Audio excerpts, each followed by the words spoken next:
आर्त स्वर में गोविंद को पुकारा और उस भरी सभा में गोविंद आकर के और द्रौपदी की लाज की रक्षा की। ऐसे हमारे गोविंद कृष्ण क्वापि नो गतः।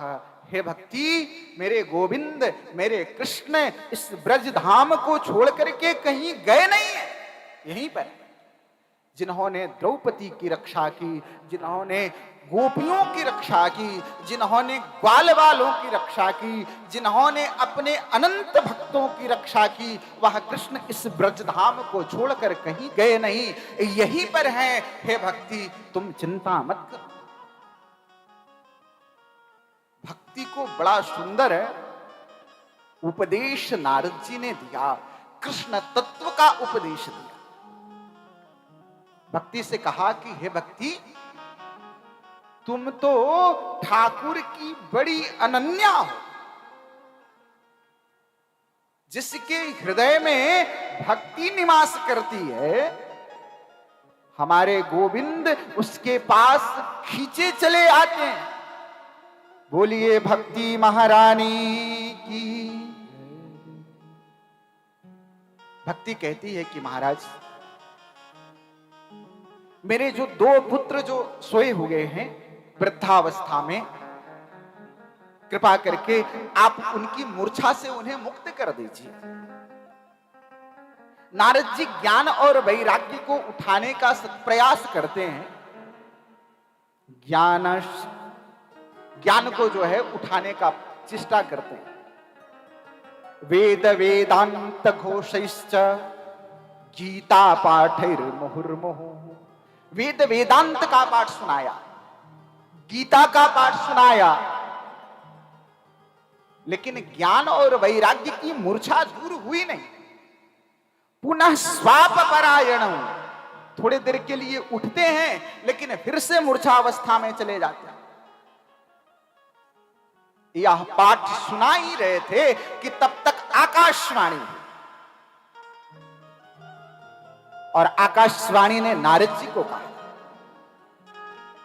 कि हे नारद, उद्यमः सफलस्तेयं भविष्यति न संशयः। हे नारद जी, आपके द्वारा किया हुआ प्रयत्न सफल होगा, लेकिन आपको करना क्या है? तो कहे कि सत्कर्म करो। और सत्कर्म क्या करना है तो ये कौन बताएगा? तो आकाशवाणी ने कहा, साधवो साधुभूषणाः। कहे कि जो श्रेष्ठ, जो शिरोमणि जो संत होंगे, जो कोई परम वीतराग जो महात्मा होगा, वही आपको सत्कर्म का स्वरूप बताएगा। नारद जी सनकादिकों से बद्रिका आश्रम में कहते हैं कि हे महात्मन, मैं सत्कर्म को जानने के लिए मैं यहां बद्रिका आश्रम में आया, और यहां आया तो संयोग से आपका दर्शन हुआ, और मेरे उदासी का जो कारण था मैं आपके चरणों में निवेदन कर रहा। आप कृपा करके सत्कर्म का स्वरूप आप बताएंगे क्या? सनकादिकों ने कहा, नारद जी आप क्या बात कर रहे हैं? सत्कर्म कोई और नहीं है, शास्त्रों में सत्कर्म का स्वरूप है श्रीमद् भागवतालापः। श्रीमद् भागवत की कथा ही सत्कर्म है, ऐसा ग्रंथों में कहा गया है। इसलिए श्रीमद् भागवत की कथा श्रवण से ज्ञान और वैराग्य मूर्छा से जाग जाएंगे, यही मात्र एक सत्कर्म है। नारद जी के मन में प्रश्न आ गया। नारद जी ने कहा कि हे महात्मन, आप जरा ये बताइए कि मैंने वेदों का पाठ सुना दिया, मैंने गीता का पाठ सुना दिया, और भागवत क्या है? तो श्रीमद् भागवत वेदों का सार है।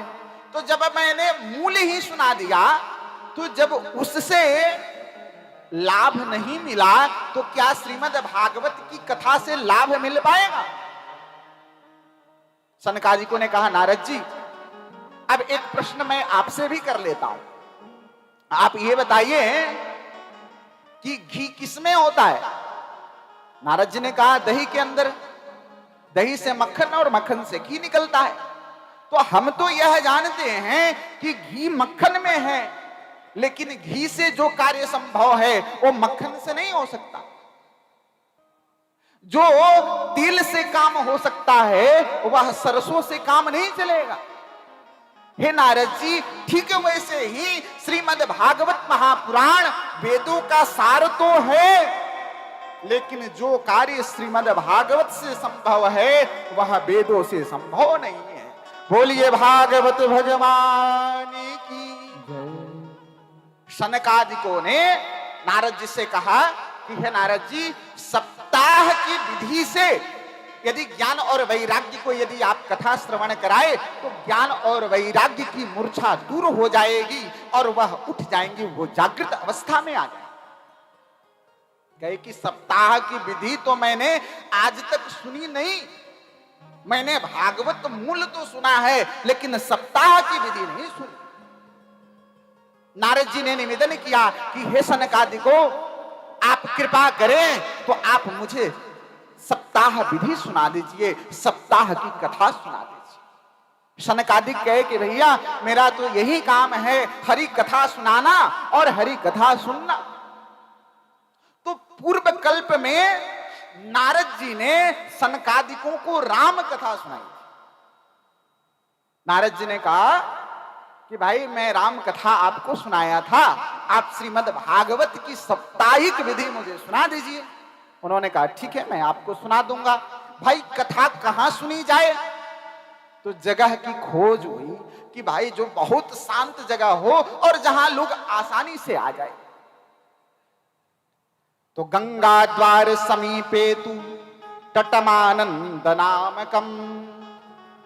गंगा द्वार मतलब हरिद्वार में, हरिद्वार में आनंद नामक तट पर नारद जी ने साप्ताहिक श्रीमद् भागवत कथा की व्यवस्था बनाई। और वहां पर क्या किया नारद जी ने? सबको बुलाया। कहे कि भाई गंगा के तट पर हरिद्वार में दिव्य भव्य कथा हो रही है और कथा वक्ता कौन है? तो सनकादिक हैं, सनकादिक कथा कर रहे हैं। और श्रोता कौन है? तो श्रोता नारद जी महाराज। भैया ऐसे परम बीतराग संत कथा के वक्ता हैं और परम बीतराग संत ही कथा के श्रोता बने बैठे। कहे कि भाई ये कथा कोई सामान्य नहीं होने वाली है, इतने उच्च कोटि के संत श्रोता और वक्ता के रूप में बैठे हैं, तो इस कथा में तो हमें अवश्य ही सम्मिलित होना चाहिए। जहां जहां तक सूचना गई, बड़े बड़े महात्मा जब तप कर रहे थे गंगा के तट पर, सब जब तप छोड़ करके और कथा में उपस्थित हुए। सारे के सारे आए। कौन कौन आए भाई महात्मा में? भृगुर्वसिष्ठस् च्यवनश्च गौतमो मेधातिथिर देवल देवरातौ। कहे भृगु, वशिष्ठ, च्यवन, मेधा ऋषि, देवल ऋषि, ऐसे बड़े बड़े महात्मा ऐसी अद्भुत श्रीमद् भागवत कथा सुनने के लिए उपस्थित हुए। मैं फिर आप सबसे निवेदन करूंगा कि देखो ये कथा जो है ना, बड़े सद्भाग्य से मिलता है। और इस बलदेव पार्क के इस प्रांगण में यह कथा हो रही है श्रीमद् भागवत कथा आयोजन समिति के माध्यम से। ये आप सबके लिए बड़ा परम सौभाग्य का अवसर है। और जीवन में कुछ समय ऐसा निकाल लीजिए कि हरि कथा से प्रेम हो जाए आपका, ठाकुर से लगाव हो जाए आपका, और यह कथा ही कल्याण करेगी जीवन। बड़े बड़े संतों ने सोचा कि भाई अनेक जन्मों से मैं जप कर रहा हूं, तप कर रहा हूं, लेकिन आज बहुत बड़ा संतों की सन्निधि मिलने वाली है। भैया सारे काम तो होते रहेंगे, छोड़ करके हरि कथा में चलो, भागवत कथा में चलो। सारे के सारे महात्मा पहुंच गए। कहे भैया ये महात्मा कोई सामान्य नहीं। कथा आरंभ, सनकादिक कथा सुना रहे हैं भागवत की। सनकादिक जब कथा सुना रहे हैं तो भागवत के महात्म्य का वर्णन करते हैं। कहते हैं कि देखो ये भागवत कोई सामान्य नहीं है। कैसी यह भागवत है? कहे कि यह भागवत भगवान श्री सुखदेव के मुख से निकली हुई है, इसलिए यह सामान्य नहीं है।